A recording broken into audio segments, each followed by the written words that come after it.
قوم عمالقہ کے کفار نے ایک لشکر جرار کے ساتھ ان لوگوں پر حملہ کر دیا اور ان کافروں نے بنی اسرائیل کا قتل عام کر کے ان کے بستیوں کو تاخت و تراش کر ڈالا، ان کی عمارتوں کو توڑ پھوڑ کر سارے شہر کو تہس نہس کر ڈالا اور اس مقدس تابوت کو بھی اٹھا کر لے گئے۔ انہوں نے اس تابوت کو نجاستوں کے کوڑے میں پھینک دیا، لیکن اس بے ادبی کا قوم عمالقہ پر یہ وبال پڑا کہ یہ لوگ طرح طرح کی بیماریوں اور بلاؤں میں مبتلا کر دیے گئے، لہٰذا قوم عمالقہ کے 5 شہر بالکل تباہ و برباد ہو گئے اور ان کافروں میں طرح طرح کی بیماریاں پھیل گئی۔ لہٰذا ان کافروں کو یقین ہو گیا کہ اس تابوت کی بے ادبی کا عذاب ان پر پڑ گیا ہے، تو ان کافروں کی آنکھیں کھل گئی، لہٰذا انہوں نے اس مقدس صندوق کو ایک بیل گاڑی میں لاد کر بیلوں کو بنی اسرائیل کی بستیوں کی طرف ہانک دیا۔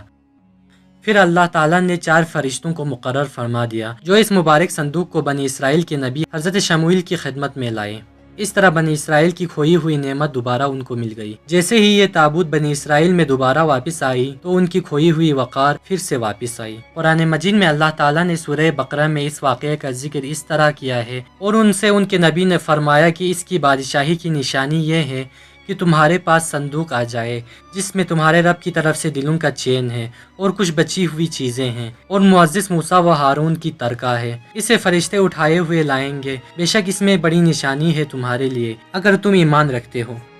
لیکن یہودی قوم ایسی سرکش قوم تھی کہ وہ ہر زمانے میں کسی نہ کسی برائی میں مبتلا ہو جاتے تھے، لہٰذا جب ان میں دوبارہ کفر و شرک عام ہوا تو اللہ کی طرف سے بادشاہ بخت نصر ان پر قہر بن کر نازل ہوا۔ بخت نصر نے یروشلم پر حملہ کر دیا اور اس شہر کو مکمل طور پر تباہ کر دیا اور اس کو آگ لگا دی اور 5 سے 6 لاکھ یہودیوں کا قتل عام کیا گیا۔ ان تباہیوں کے نتیجے میں تابوت سکینہ کہیں غائب ہو گیا اور آج تک اس کا کوئی نشان نہیں ملا۔